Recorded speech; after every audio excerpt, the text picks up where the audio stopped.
Друзья, всем привет!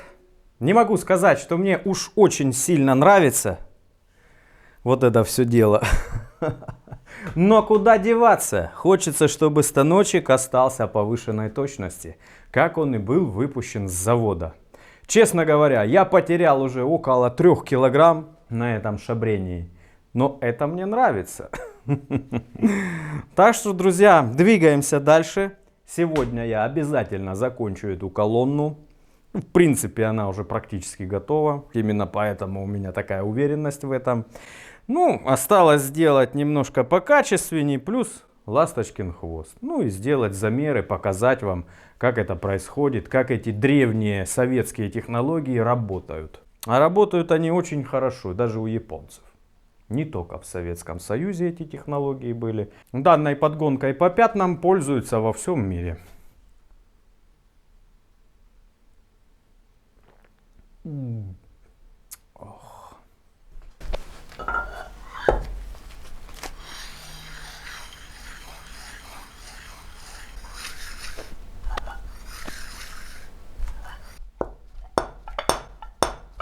Прилипает.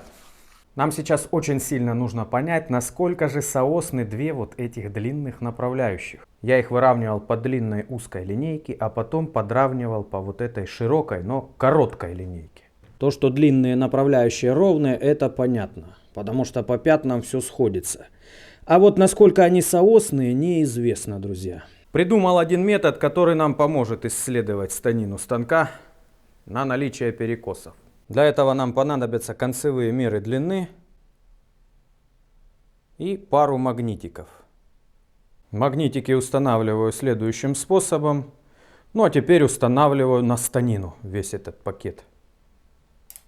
Теперь, если у нас все ровно и красиво, две этих маленьких плоскости должны быть параллельны. И теперь возникает вопрос, как же проверить эту параллельность? Да очень легко, друзья. Особенно, когда имеется лекальная линейка нулевого класса точности. Прикладываем и смотрим фонариком, есть ли просвет. Если просвет клиновидный, значит у нас все плохо и надо переделать. Но вот тут я вижу, что просвета нет вообще. Смотрим на вторую направляющую. Так. Здесь есть микроскопический, очень маленький клиновидный просвет. В этом углу четко стоит, а здесь, ну, на какие-то микроны есть просвет. Стало быть, придется исследовать направляющие по всей длине, сделать некие выводы и исправить ситуацию. Исследования показали вот что. Снизу справа вот здесь маленький участок, надо как бы внутрь сшабривать. Ну, а слева вот здесь верхний участок. А вот, собственно, и все, ребята. Вот так вот делаются вещи древними советскими технологиями. Я исправил ситуацию. Вот здесь оказались данные ошибочные. Видимо, мусоринка попала под КМДшку. Ну, а здесь я выровнял. Все теперь зачетненько, все хорошо. Не знаю, правда, как вам показать. Сейчас как-то хочу попробовать показать, какая там микрощель, как я это все вижу, потому что вам, похоже, было ничего не видно. Итак, ребята, фактически с 10-й попытки пытаюсь вам показать эти микроны, но все никак не получается, не видно их на камеру. Ставлю фонарик на самую большую мощность. Вот, смотрите, насколько здесь маленькая щель, это просто фантастика. И видно маленькую забоинку, кругленькую такую, вот она, точечка светится. Вот прикол. Короче, как-то так. Пришлось попыток 10 сделать, чтобы научиться вам показывать эти микроны. И да, чтобы сотворить такое измерение, нужно 2 набора КМД. Это видите? Здесь на 30 и здесь на 30 изъял. Ну, хотя можно было как-то совместить. Например, взять 30-ку и взять 20-ку с 10-кой совместить. Ладно, раз мы занимаемся дичью, давайте-ка займемся ей по полной. Известно, что маркер рисует полоску толщиной в 2 микрона. Вот давайте проверим, появится ли просвет при этом. Нарисую, так сказать, с краешку полосочку, и тогда КМДшка станет как бы вот так. Должен появиться вот в этой области просвет. Вот, блин, очень интересно, ребят. Делаю все это для того, чтобы и вы, и я, чтобы мы все понимали вообще уровень всех этих измерений. Вот сейчас смотрю, перепроверяю. Просветов нет. Ну нет их, как ни крути, нет. Нарисовал 2 черненьких кружочка маркером и теперь надвигаем. По идее, КМДшка вот в этом месте должна приподняться. Ну и с другой стороны точно так же. И если наши методы достаточно крутые, то сейчас должны быть такие прям серьезные полоски световые. Что линейка 2 микрона должна показывать. Вот смотрите, друзья, видите, показывает. Тут соединено все, а тут показывает. То есть вот это 2 микрона получается. Давайте с той стороны проверим. Курва упала. Есть полоска. Вот это да. То есть линейка смело показывает 2 микрона. Поразительно, если честно. На тебе эту штуку. Так, где дырку прорезать, показывай. Какую дырку прорезать? Как? Ты что, обалдел что ли? Ну смотри, чтобы было как у меня. Это чистая кофта. Не, это в грязной кофте. Как у меня, чтобы было. Да не, бро. Знаешь, не. как удобно? Ты не Я понимаю, представляешь. что удобно. И хотя бы если бы рубашка была бы, я бы на карманчик бы Давай. одел бы. Опять приехал Жека, друзья, в мастерскую. Опять что-то тырит со станка. Короче, будет увозить на реставрацию детали. Ты мне скажи, ты эту всю реставрацию в инстаграмчик будешь выкладывать? Да, повыложу. Вот уже сколько абсолютно готовых деталей. Короче, ребята, ссылочку на Женькин инстаграм я оставлю в описании. Кому интересно, заглядывайте, посмотрите, что там. Слушай, ну ты ключик идеально подогнал. Ну, так самодельный же. Да? Тут же тебе не конвейер. А ты как его? Ручная подгонка. Шабрил что ли его? Да, нет.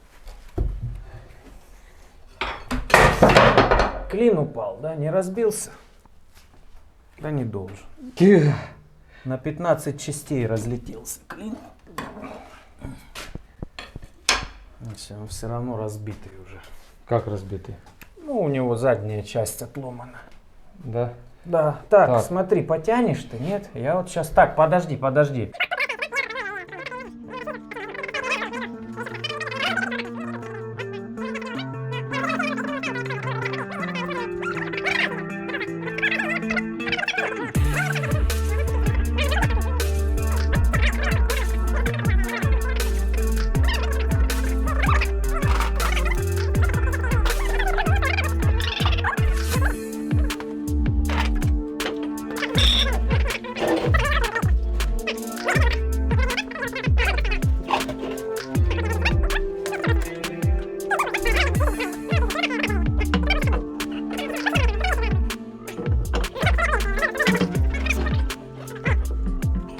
Попробуй вот сейчас. Давай. Попробуй. Нет, ты попробуй. Приподнять. Есть. Есть? Все.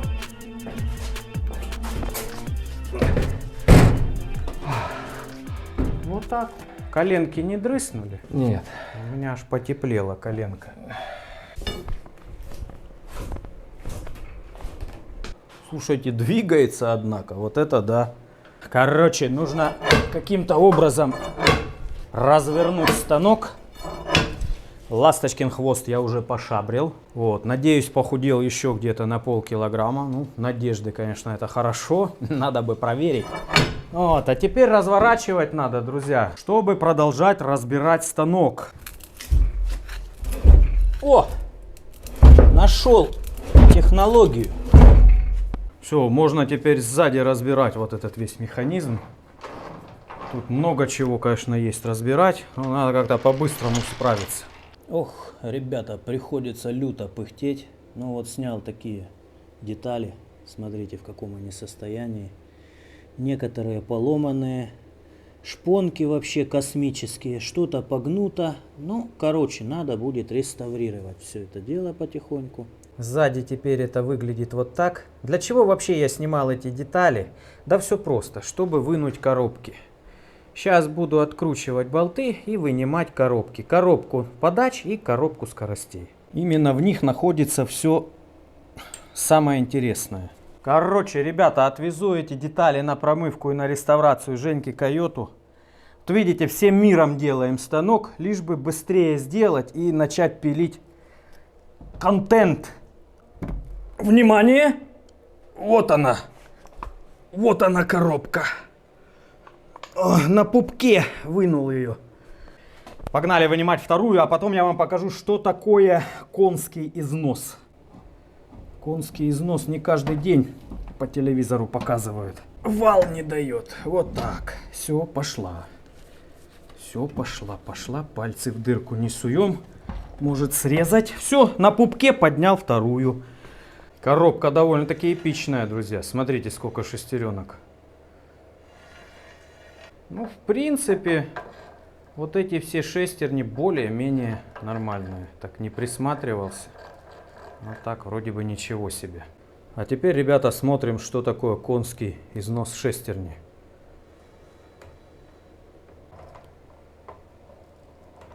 Зубчики такие, малость побитые жизнью. Вот так здесь зацепляется. Как-то здесь все это работает. Передач очень много, больше 10, по-моему. Это была коробка скоростей. Давайте теперь посмотрим на коробку подач. Может, тоже найдем какой-то гиперизнос.